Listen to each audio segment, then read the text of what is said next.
बिस्मिल्लाहिर्रहमानिर्रहीम रब्बिश रह ली सदरी व यस्सिर ली अमरी वाहलुल उक़दतम मिन लिसानी यफ़क़हू क़ौली या मुक़ल्लिबल क़ुलूबि सब्बित क़ल्बी अला दीनिक। अस्सलामु अलैकुम व रहमतुल्लाहि व बरकातुहू। प्यारे बच्चों, उम्मीद करता हूँ आप तमाम लोग खैर वाफियत से होंगे, ठीक होंगे।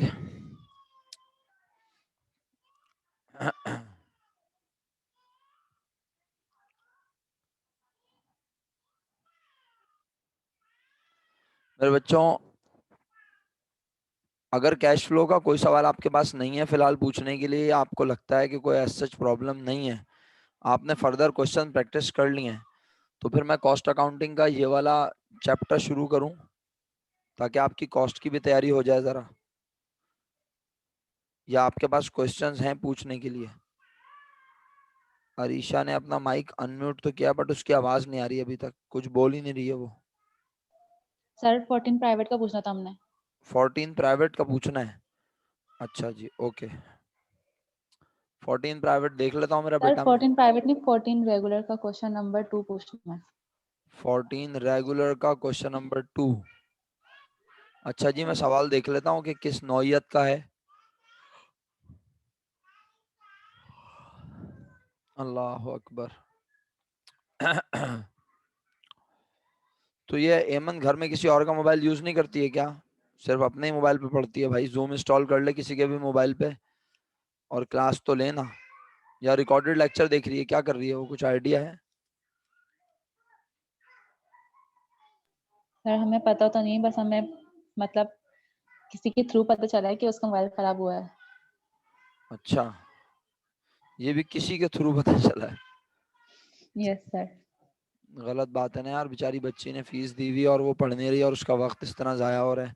2014 रेगुलर क्वेश्चन नंबर 2। और मेरा बेटा, इसमें आप ए पार्ट पूछना चाहती हैं या बी पार्ट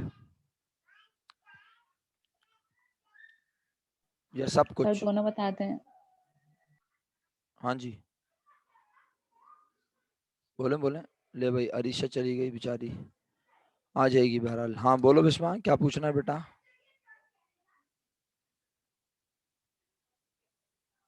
सर अरीशा ने पूछना था क्वेश्चन, मेरे ख्याल से सभी पूछना था शायद। अच्छा चलो, अरीशा आ जाए तो फिर डिस्कस कर लेते हैं। पूछना तो है सब, लेकिन मसला ये इसका ए पार्ट जो है वो डिफरेंट है।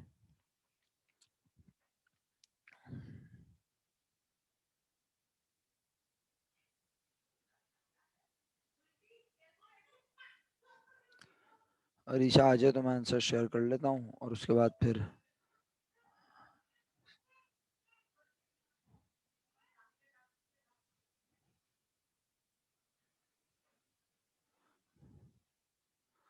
अरीशा ही है ये हमारे साथ।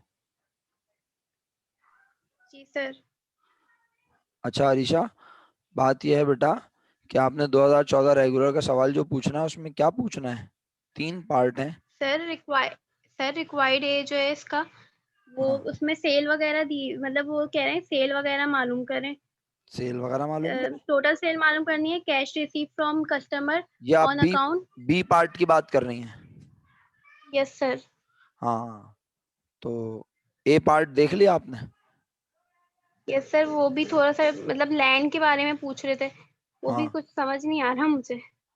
भाई, तो वैसे तो खैर ए पार्ट आपको समझ आ सकता है और वो वाली चीज़ अभी समझ लेनी भी चाहिए। बी पार्ट मुश्किल तो नहीं कहूँगा, लेकिन वो जो मैंने आपको कैश फ्लो स्टेटमेंट में डायरेक्ट मेथड बताया था, कुछ उससे मिलती जुलती चीज़ है। और जो है जनाब, कैश फ्लो नहीं बनाना इससे, सिर्फ आपको वैल्यूज मालूम करनी है। तो ये मैं करवा देता हूँ, लेकिन ऐसी चीज़ें once in a blue moon आती हैं 5 ईयर में। तो हमारा ज़्यादातर फोकस रहेगा वर्किंग कैपिटल का चेंज निकालने पर, कैश फ्लो स्टेटमेंट बनाने पर, और फंड स्टेटमेंट भी बनाना सीखा। अगर ऐसा सवाल आता है और आपको लगता है कि आपके बस में है, अख्तियार में है, तो आप ज़रूर कर लीजिएगा। और अगर लगता है नहीं, तो फिर आप जो अपने मेन टॉपिक्स हैं जिनको आप अटैकिंग क्वेश्चन के तौर पे तैयार करके जाएंगी, उन्हीं को पहले फोकस कीजिएगा। कैश फ्लो का सवाल सबसे आखिरी ऑप्शन रखिएगा, मेरा मशवरा है। बाकी आपकी मर्जी है, जो आपको बेहतर लगे। पार्ट ए में कह रहा है निषाद कॉरपोरेशन ने ज़मीन ली है और बदले में 60,000 शेयर दिए हैं 10 रुपए वाले। और कहता है will this transaction B disclosed in cash flow statement. तो अब यस और नो में जवाब नहीं देना, बल्कि जवाब यस नो में देने के बाद बताना है कि क्यों, रीजन, वजह बतानी है। तो जरा इत्मीनान से पढ़ लें क्या हो रहा है, जवाब खुद ब खुद आप अदा करेंगे, देंगे। जी, हो क्या रहा है? हम लैंड परचेज कर रहे हैं। हम लैंड परचेज कर रहे हैं। कितनी तरह से खरीद सकते हैं? आमतौर पर दो दो तरह तरह से। कैश तरह पर और से। उधार पर। लेकिन आज तो कहानी ही डिफरेंट है। जिससे जमीन खरीदी उसे बोला पैसे वैसे नहीं है भैया, अगर तुम्हें बनना है हमारी कंपनी का मालिक। Share holder. तो हम तुम्हें बना देते हैं, शेयर्स दे देते हैं, हमें अपनी कंपनी का मालिक बना देते हैं, शेयर होल्डर बना देते हैं। ये शेयर्स ले लो और बदले में कंपनी को क्या दे दो? लैंड। तो आज कितने की लैंड है ये जानने की जरूरत ही नहीं है, क्योंकि बदले में आज कैश तो दे ही नहीं रहे, कोई वादा भी नहीं कर रहे, बल्कि देंगे बदले में क्या? शेयर्स। शेयर्स। और शेयर देने से शेयर कैपिटल बढ़ेगा, बजाहिर शेयर कैपिटल बढ़ता हुआ नजर आएगा। ऐसा लगेगा जैसे हम आवाम को शेयर देके बदले में पैसे, ले दे रहे रहे हैं। हैं। लेकिन वो कह रहा है कि आज शेयर कैपिटल इसलिए बढ़ा क्योंकि हमने जिससे जमीन लिया उसे मजीद शेयर्स देके बना दिया कंपनी का मालिक। मालिक। तो लैंड हमने खरीदी जरूर है, लेकिन लैंड खरीदने के बदले में कैश गया नहीं है। नहीं है। और शेयर इशू करने के बदले में कैश आया। नहीं नहीं है। है। समझ में आया या नहीं, पहले ये बताओ। Yes yes sir. Sir. Sir ये समझाएं कि जवाब क्या लिखना है। भाई आपको लिखना है will the transaction be disclose in cash flow statement, तो आप लिखेंगे no, because this is a non cash transaction. इस ट्रांजैक्शन में कैश ना इनफ्लो हो रहा है और ना आउटफ्लो आउटफ्लो हो हो रहा है। रहा आउटफ्लो हो है। रहा है। ओके, सेकंड बी पार्ट जो है ना भैया वो थोड़ा सा डिफरेंट है। आपको ये अच्छे से समझ आ सकता है अरीशा, अगर आप मेरे साथ कल क्लास में थी और आपने रिटेन्ड अर्निंग के इंक्रीज को ऑब्जर्व किया था, अगर, तो आपको ये बात जल्दी समझ आ जाएगी, आसानी से समझ आ जाएगी, अच्छे से समझ आ जाएगी, लॉजिकल अंदाज में समझ आ जाएगी। बट अगर आप कल मेरा लेक्चर नहीं सुन सकी तो फिर आपको शायद मुश्किल हो, खुदा ना खास्ता। बाकी लोगों से भी यही बात, यानी अगर बिस्मा ने भी नहीं सुना था कल का लेक्चर गौर से तो बिस्मा को भी कंफ्यूजन हो सकती है।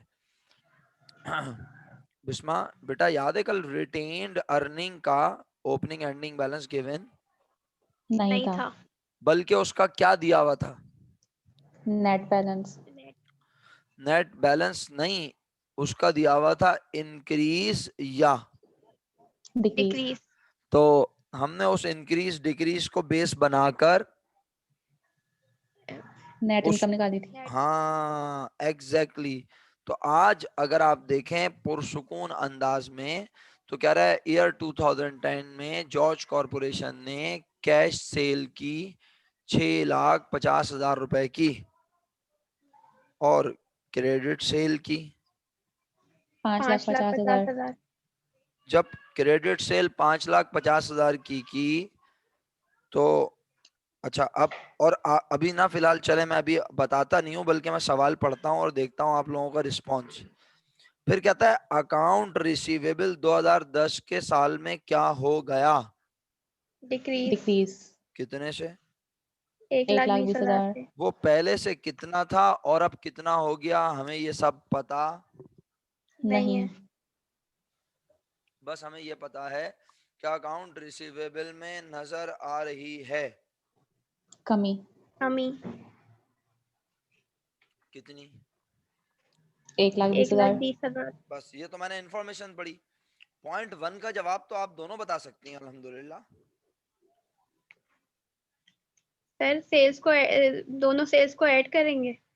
12 लाख।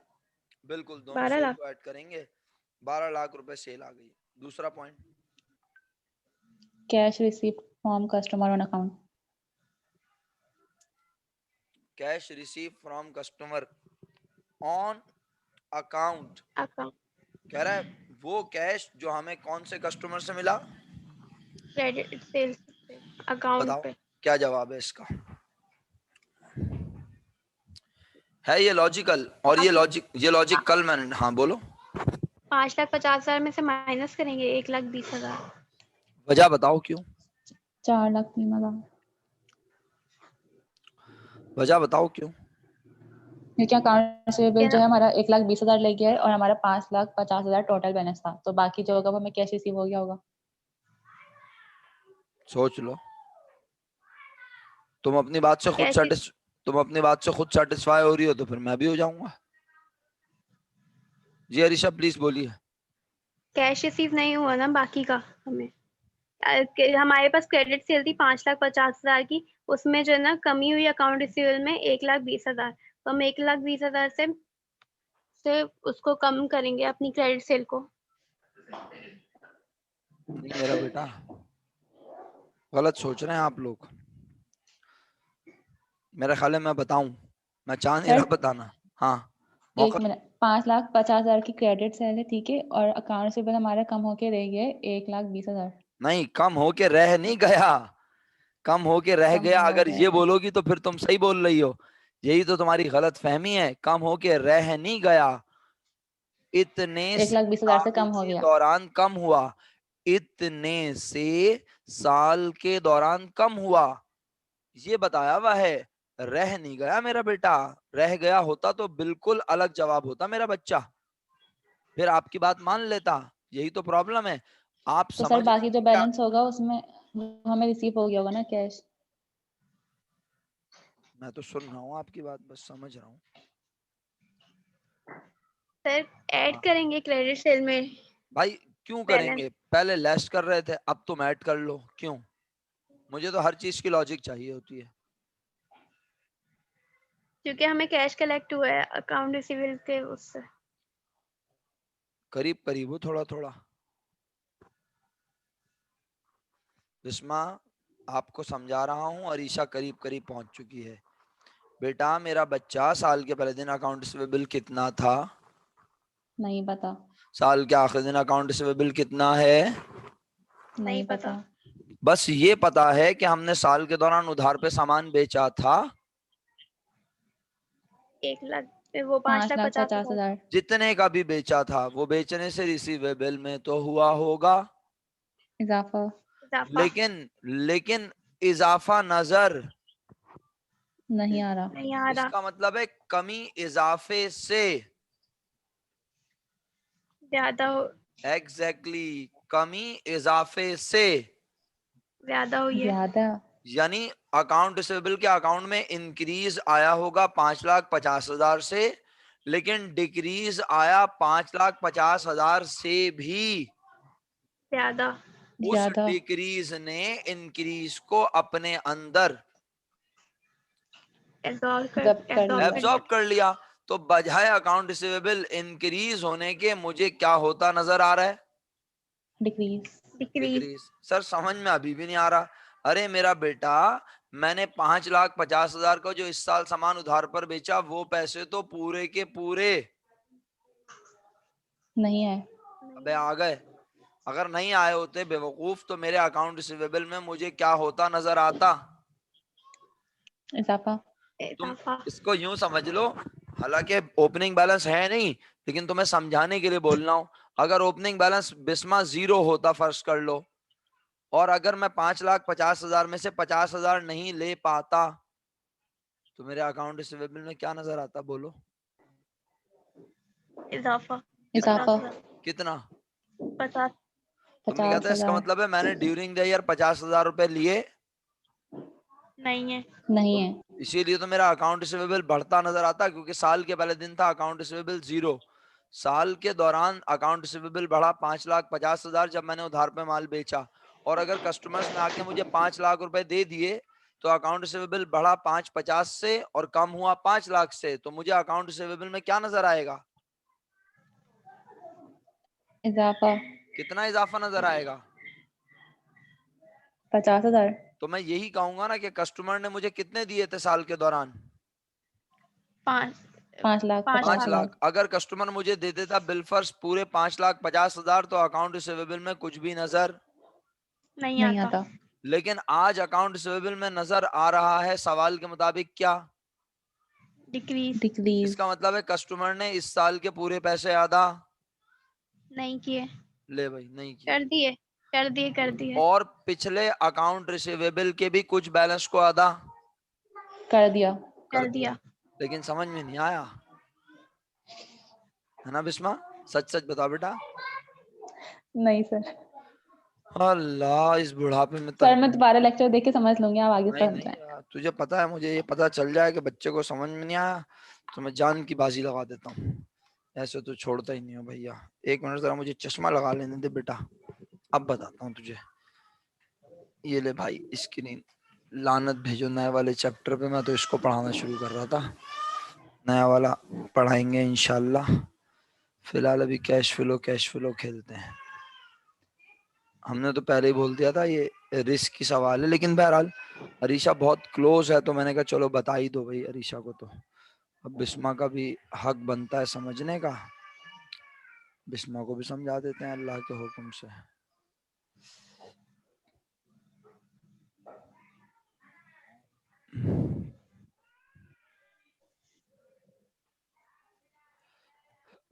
अल्लाह मेरे मालिक। ये नहीं जी, ले भाई पूरी कहानी बनाने लगा हूँ। अपना क्या नाम है बिस्मा बेटे, पूरी कहानी जी बनाने लगा सर। हूँ बस। अब कहानी बनाने के लिए मुझे किरदार चाहिए होंगे। किरदार कहाँ से लाऊं? किरदार किरदार, अबे कहाँ गए किरदार?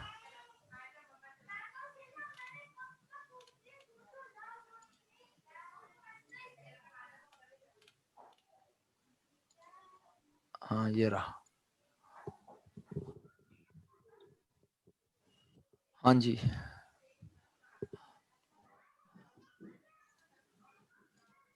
क्रेडिट सेल 5 लाख, कलेक्शन कर ली 2 लाख। एक ये याद है एग्जाम्पल? नहीं याद तो रिपीट करते हैं। इसमें बेटा साथ देंगी आप। हमने क्रेडिट पे सर सेल की थी कितनी? 5 lakh. 5 lakh. During the year cash collect कर लिया कितना? 2 2 लाख का। लाख। अकाउंट रिसीवेबल अपने पास से एज्यूम कर रहा हूं, साल के पहले दिन था, पहले से बोलो। 1 1 लाख। लाख। साल के अकाउंट आखिरी दिन अकाउंट रिसीवेबल कितना नजर आएगा? सोच समझ के बोलना। अगर मैंने साल के दौरान बस 2 लाख रुपए लिए। 4 लाख। शाबाश, तुम तो चैंपियन हो गई। 4 लाख। मजे की बात है, मुझे इंक्रीज नजर आ रहा होगा कितना? 3 लाख। 3 लाख। लेकिन हकीकत में मुझे अकाउंट रिसीवेबल से पैसे 3 लाख मिले हैं क्या? No sir, 2 sir. तो लाख मिले।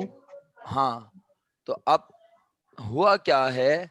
हुआ ये कि मेरी इंटरप्रिटेशन तो दिखा रही है कि अकाउंट रिसीवेबल हो रहा है इंक्रीज, लेकिन हकीकत में मुझे अकाउंट रिसीवेबल से पैसे मिले पूरे, जितने की नहीं। उधार पे सेल की वो पूरे पैसे मिले। बोलो, पूरे पैसे मिले? नहीं। नहीं है। नहीं है। मुझे 5 लाख में से कितने मिले? 2 लाख। तो 2 मेरा लाख। अकाउंट रिसीवेबल साल के पहले दिन, पिछले साल वाला, पिछले साल का एंडिंग, इस साल का बना था ओपनिंग 1 लाख। और इस साल मैंने जब उधार पे 5 लाख का सामान बेचा तो मेरे पास रिसीवेबल कितना हो गया मेरा बेटा? 5 लाख। 6 लाख। 6 लाख। और मैंने 6 लाख में से कलेक्ट कर लिए 2 2 लाख। लाख। तो मेरा एंडिंग बैलेंस रह गया 4 4 लाख। लाख। अब ये जो 3 लाख रुपए का इंक्रीज नजर आ रहा है, अब मैं इसको चेंज करने लगा हूं। मैं कहता हूं मैंने 5 लाख का सामान बेचा और पूरे 5 लाख रुपए कलेक्ट कर लिए।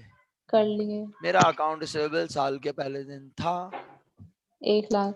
साल 1 के लाख। आखिरी दिन होगा। 0। किस खुशी में 0 मैडम?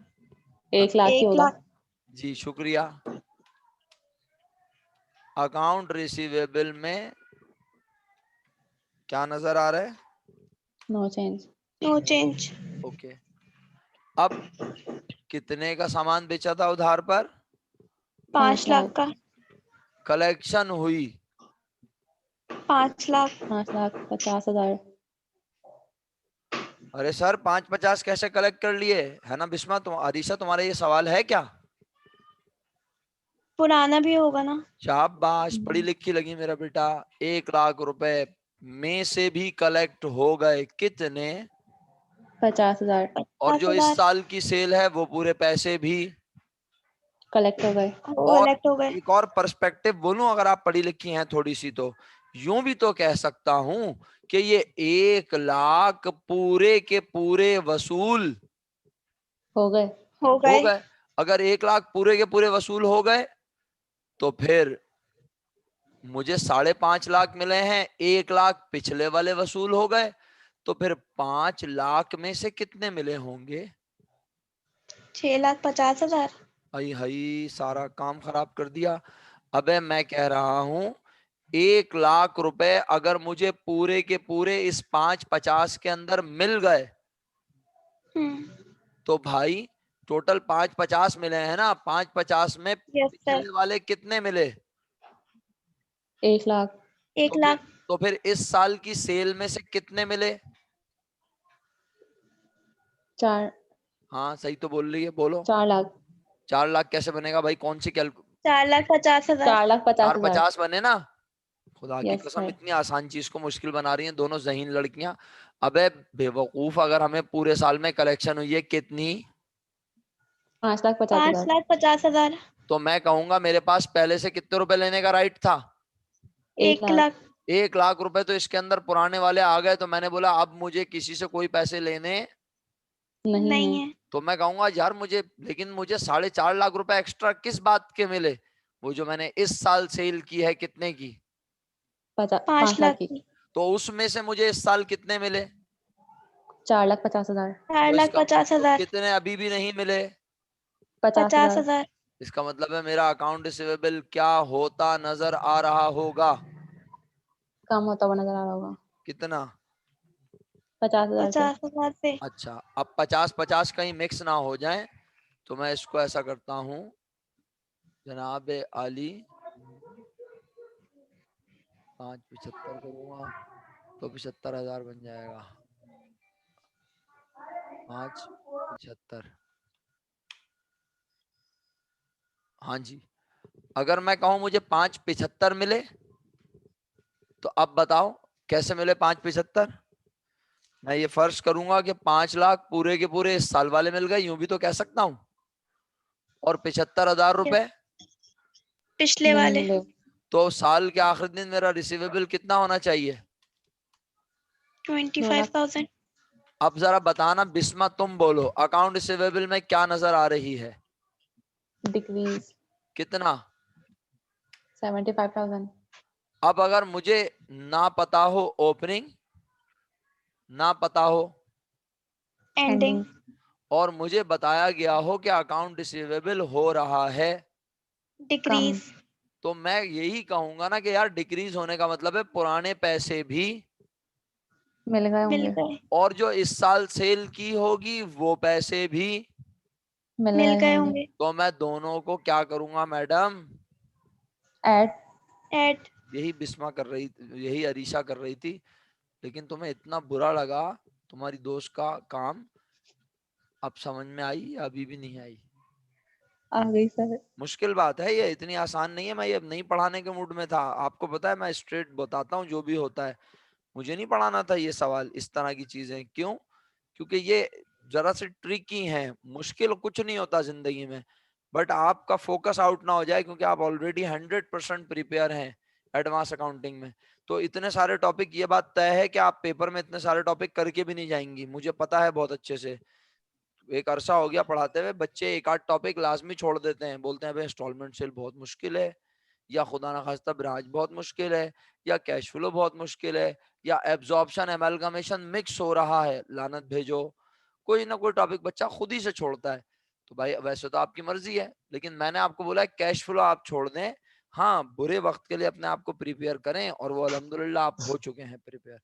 मेरा ख्याल है कि अब आपको ये बात समझ आ गई कि डिक्रीज इन अकाउंट रिसीवेबल इस साल की क्रेडिट सेल के साथ अगर हो जाएगा प्लस, तो मुझे actual cash collection from customer पता चल चल जाएगी। जाएगा। तो अब जाओ जरा सवाल पे जो आपने पूछा था। मेरे पास तो सवाल स्क्रीन पे नहीं है, वरना मैं आपसे शेयर करता। 2014 रेगुलर। Yes sir.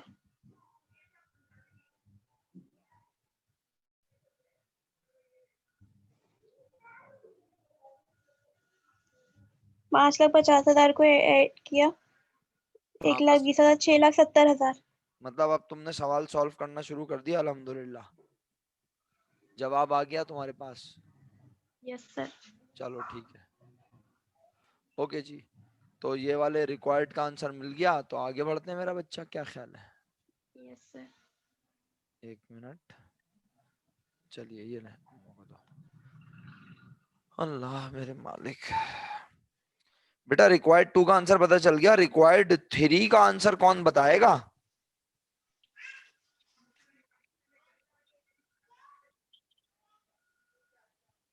हाँ जी, लग रहा है बहुत मुश्किल सवाल पूछ लिया मैंने जिंदगी का। सर आपकी आवाज सर आपकी नहीं आवाज आई। कट गई। ओके ओके, अभी आ रही है, ये बताओ। Yes yes sir. सर। अच्छा कोई बात नहीं, आवाज कट गई थी तो आप जुड़ गई है दोबारा। मैं ये कह रहा हूँ रिक्वायर्ड 3 का आंसर आप बताएंगे मुझे दोनों? सर दोनों की कैश कलेक्शन को प्लस करेंगे ना। हमने तो एक जवाब लाख पूछा है, 12 लाख। हमने तो जवाब पूछा है, आपने अच्छा ट्यूशन सर। सेंटर खोल लिया। चलें ठीक है भाई, अरीशा ने जवाब दे दिया मेरा ख्याल है। अब ये सही है या नहीं, बिस्मा तुम बताओ। सर 6,50,000 में ऐड करेंगे। क्या ऐड करेंगे? अकाउंट के बिल की अमाउंट को जो पता चल गई है। हाँ यानी तो जो पता चली है उसका नाम क्या रखा था? वो भी तो कैश कलेक्शन थी। वो कैश रिसीव हुआ था उधार वाले कस्टमर से, क्यों भाई अरीशा? Yes sir.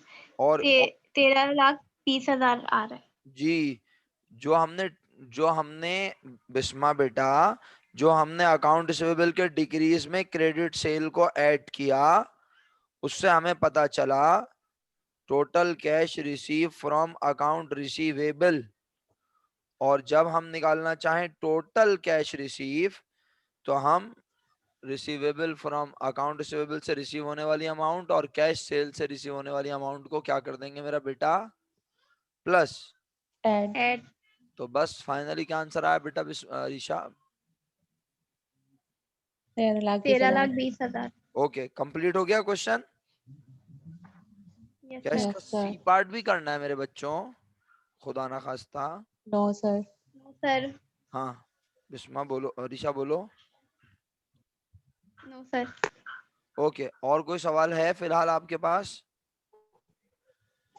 बिला नो सर। तकल्लुफ नो पूछ सर। सकते हैं।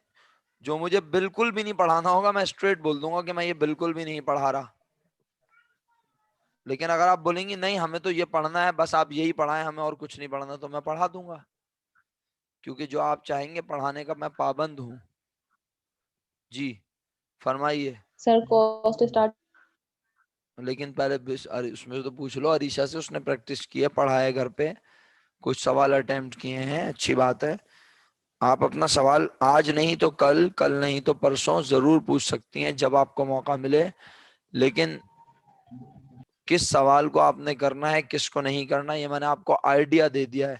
स्टिल आई नो के कुछ क्वेश्चंस हैं जो कि आप नहीं अटेम्प्ट करेंगे, क्योंकि वो बिल्कुल भी आसान नहीं है, या यूं कह सकते हैं कि आसान हैं बट वो वैसे नहीं जैसे रूटीन के क्वेश्चन हैं। ठीक है, तो बस अब हम नए चैप्टर पे चलें। जी भाई अपना रीशा बेटा, यस इजाजत? सर। इजाजत है, ओके मेरा बच्चा। यस। अच्छा भाई, अब जो नया चैप्टर है, मीटिंग खत्म होने वाली है, बहरहाल अब चैप्टर शुरू हो रहा है, तो हम कोशिश करते हैं थोड़ा माहौल बनाएं चैप्टर का।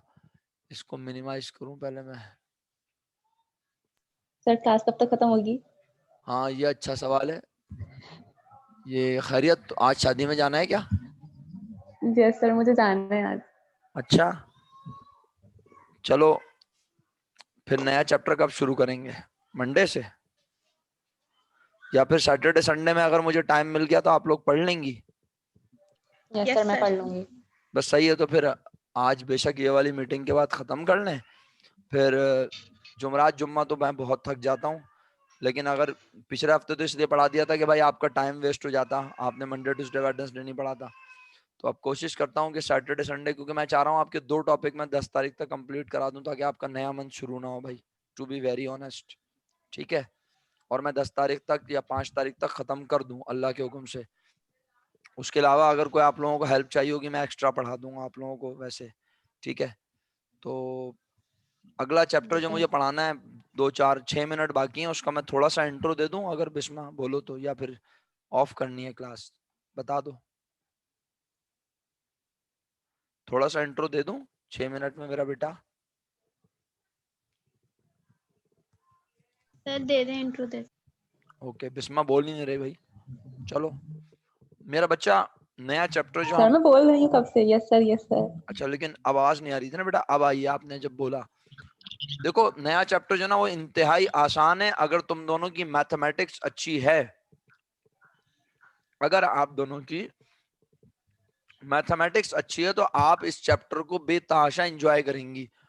क्या अच्छी है खुदा ना खास्ता? अल्हम्दुलिल्लाह सर, इतनी तो है। अच्छा, वेरी गुड। मजे की बात है, मैथमेटिक्स भी कोई हाई फाई नहीं है, कोई डेरिवेटिव वगैरह नहीं करना है हमें। हमें फैक्टराइजेशन थोड़ी सी करनी है, और फैक्टराइजेशन के अलावा आपने एलिमिनेशन, 2 इक्वेशंस को एलिमिनेट करते हैं मिलाकर, स्टैटिस्टिक्स में पार्ट 1 में पढ़ा होगा शायद, यस सर। वो यहाँ पर है। मैं मैथमेटिक्स का टीचर बिल्कुल भी नहीं हूँ, ना हो सकता हूँ, लेकिन मैं कोशिश करूंगा जितना अच्छे से समझा सकूं समझाऊं। चैप्टर का नाम है फैक्ट्री ओवरहेड कॉस्ट डिपार्टमेंटलाइजेशन, और इसको अपॉर्शनमेंट एंड वेरिएंस एनालिसिस का पार्ट भी कहते हैं।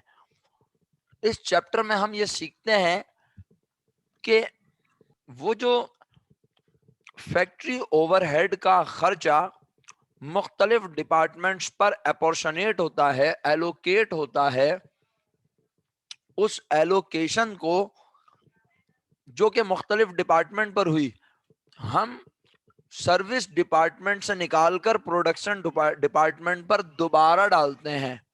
दोबारा कहूंगा, ये जुमला इतना आसान नहीं है मुझे पता है। देखो यूं समझो, आसान लफ्जों में एक आसान सी मिसाल दिमाग में आ रही है, अल्लाह करे सही बना रहा हूं दिमाग में मिसाल।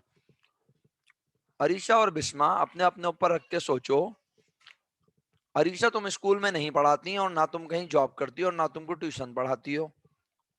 जो तुम्हारा खर्चा होता है अरीशा, नाम की हद तक वो तुम्हारा होता है, तुम्हारी वालिदा को लगता है वो तुम्हारा खर्चा है, तुम्हारे वालिद को भी शायद लगता है वो तुम्हारा खर्चा है, तुम्हारे बहन भाइयों को भी लगता है शायद वो तुम्हारा खर्चा है, लेकिन दर हकीकत वो तुम्हारा खर्चा है तो सही, लेकिन वो खर्चा हकीकत में कौन बर्दाश्त कर रहा है, नहीं होता।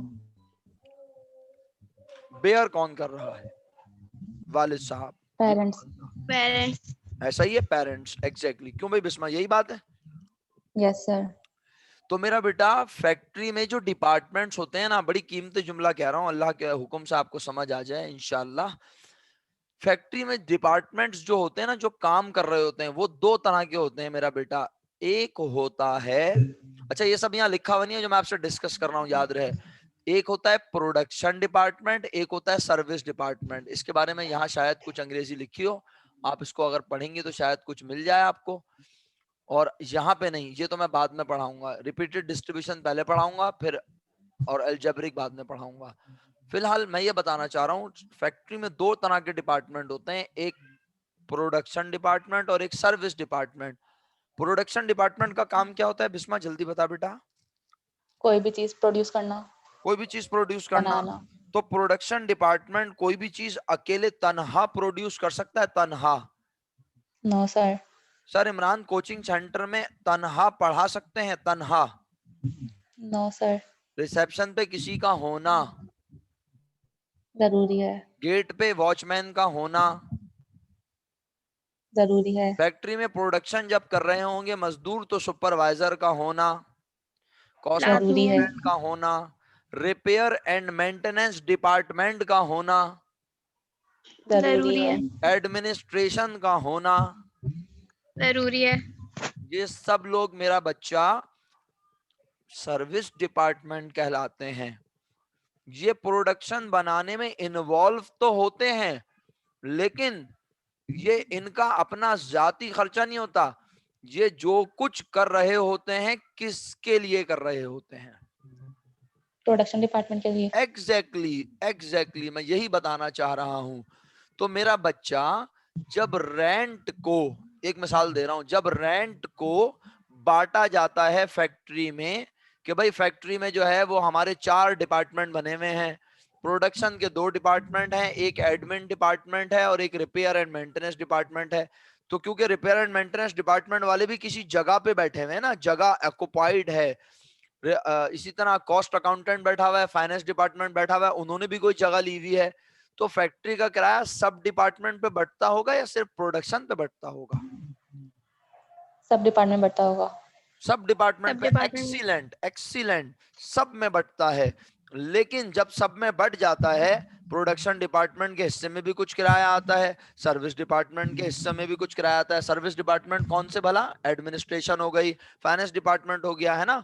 तो अब मसला यह है कि प्रोडक्शन डिपार्टमेंट वाले तो प्रोडक्ट बना के क्या करते हैं, आगे भेज देते हैं और वो कहते हैं बस हमने इतने पैसे खर्च किए।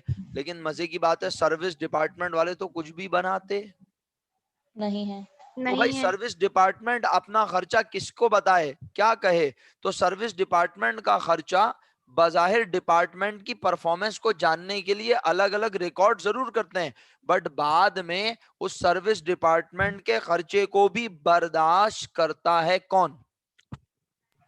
Production department. Production department. Exactly. अगर अरीशा को ये ना बताया जाए कि अरीशा के खर्चे क्या हैं, तो अरीशा को कभी एहसास ही नहीं होगा, वो कभी भी अपने खर्चे कंट्रोल नहीं नहीं कर करेगी। पाएगी। अब्बा अम्मा तो परेशान हो जाएंगे कि तो इसके तो खर्चे ही कम नहीं होते भाई। तो बात यह है कि अरीशा के नाम से खर्चे किए जा रहे होंगे ताकि अरीशा को पता हो, बट उन्हें बेयर एट द एंड कर तो कौन रहा है? पेरेंट्स। इसी तरह कंपनी फैक्ट्री में भाई, किसी भी लम्हे खत्म हो जाएगा लेक्चर, फिर हम इंशाल्लाह सैटरडे संडे कंटिन्यू करेंगे। इसी तरह फैक्ट्री में प्रोडक्शन डिपार्टमेंट अपने